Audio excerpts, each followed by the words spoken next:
Waste Pakistan کو اس فارمولے سے شدید اختلاف تھا اور ہونا بھی چاہیے تھا۔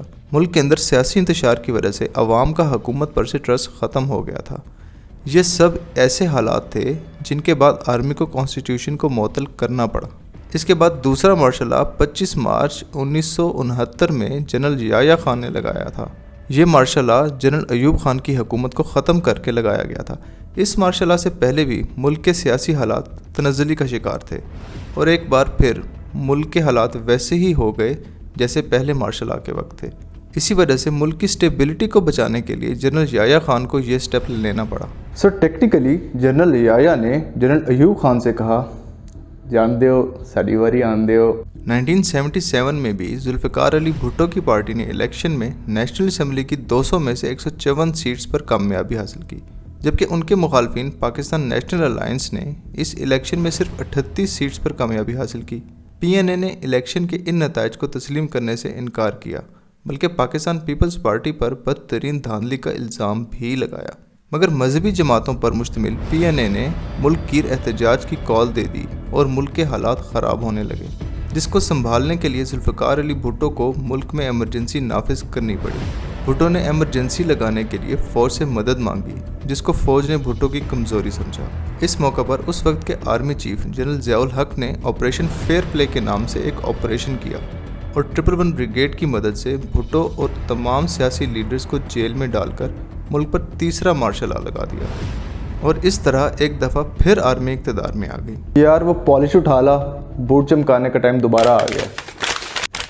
جنرل ضیاء الحق کی ڈیتھ کے بعد پھر سے کچھ عرصہ اس ملک میں سول گورنمنٹ آ گئی۔ نواز شریف کے دور میں پاکستان نے ایٹمی دھماکے کیے۔ البتہ پاکستان کے ایٹمی دھماکے کرنے کے بعد سول حکومت کی طرف سے اکنامیکل کنڈیشنز نہ سنبھل سکنے اور کارگل کی جنگ میں سول حکومت کے فوج کے ساتھ کھڑے نہ ہونے پر آرمی اور سول حکومت میں ٹینشن تھی، جس کو دور کرنے کی کافی کوششیں بھی کی گئیں۔ مگر جنرل پرویز مشرف کے دورہ سری لنکا سے واپسی پر نواز شریف کا جنرل پرویز مشرف کو ان کی سیٹ سے ہٹانے کا فیصلہ اور ان کے جہاز کو لینڈ کرنے کی اجازت نہ دینا ملک میں چوتھے مارشل لا کا سبب بنا۔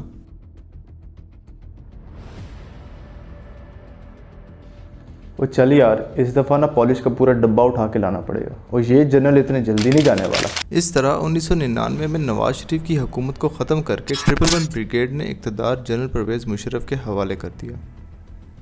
پرویز مشرف نے جب اقتدار چھوڑا تو بے نظیر بھٹو کے قتل کے بعد ایسے حالات بن چکے تھے کہ حکومت الیکشن کے بعد پیپلز پارٹی کے پاس آئی، اور 5 سال کی حکومت کے بعد جب اقتدار دوبارہ نواز شریف کو ملا تو ان دونوں پارٹیز نے مل کر کانسٹیٹیوشن میں 18th امینڈمنٹ کر دی، جس کے ذریعے ملک میں مارشل لا کا راستہ تو بند کر دیا، مگر اب ایک نیا کھیل شروع ہو گیا۔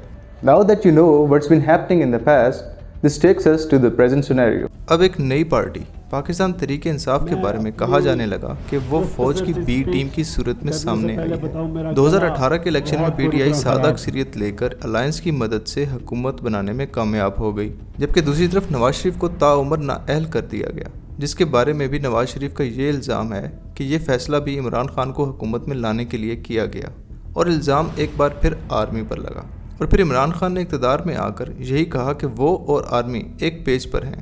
جنرل باجوہ کی ایکسٹینشن اور ہر جگہ ان کو عمران خان کے ساتھ دیکھ کر پہلی بار پاکستانی عوام کو لگا کہ 75 سالوں میں پہلی دفعہ سول اور ملٹری ایک ساتھ ہیں۔ مگر پھر عمران خان کا رشیا سے واپس آنا اور ان کے لہجے میں آرمی کے لیے تلخی ہونا دوبارہ سے تاریخ کو دہرانے لگا، یہاں تک کہ تحریک عدم اعتماد سے عمران خان کو اقتدار سے الگ کر دیا گیا۔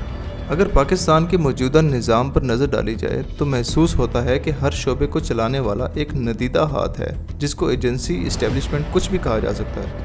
لیکن حقیقت میں چاہے پاکستان میں عدلیہ کا شعبہ ہو جہاں کا سربراہ چیف جسٹس ہوتا ہے، یا انتظامیہ یعنی پولیس کا معاملہ ہو جس کا سربراہ آئی جی ہوتا ہے، ہر جگہ اسٹیبلشمنٹ کا انفلوئنس موجود ہے۔ یعنی بات سول حکومت کی ہو تو اس کا بننا یا ٹوٹنا، دونوں صورتوں میں سیاستدان آرمی کے انفلوئنس کو قبول کرتے ہیں۔ اس سب میں صرف آرمی کو الزام دینا بھی غلط ہے، کیونکہ ہر مارشل لا کی وجوہات پر اگر غور کیا جائے تو اس میں سول حکومت کی کمزوری نظر آتی ہے، جس نے اپنے آپس کے جھگڑوں یا کرپشن کے سبب ملک میں حالات خراب کیے، جس کے بعد آرمی کو اپنا اثر بڑھانے کا موقع ملا۔ آج کل کے حالات بھی دیکھیں تو محسوس ہوتا ہے کہ پاکستان کی سیاسی قیادت ایک دوسرے کے خون کے دشمن ہیں، ایک دوسرے کے ساتھ نیگوسیشن کے لیے تیار ہی نہیں ہیں۔ ان کے ان ڈفرینسز کا براہ راست اثر ملک کی اکانومی پر ہو رہا ہے۔ 18th امینڈمنٹ کی وجہ سے فوج ڈائریکٹ ایکشن نہیں لے سکتی، ہاں البتہ وہ انڈائریکٹ ایکشن ضرور لے سکتی ہے۔ اس وجہ سے ضرورت اس بات کی ہے کہ آرمی کو اگر اپنی لیمٹس میں رکھنا ہے تو آپ کو پاکستان کے اداروں کو مضبوط کرنا ہوگا۔ وی ہوپ آپ کو یہ ویڈیو ضرور پسند آئی ہوگی، لائک، سبسکرائب اور شیئر کرنا نہ بھولیے گا۔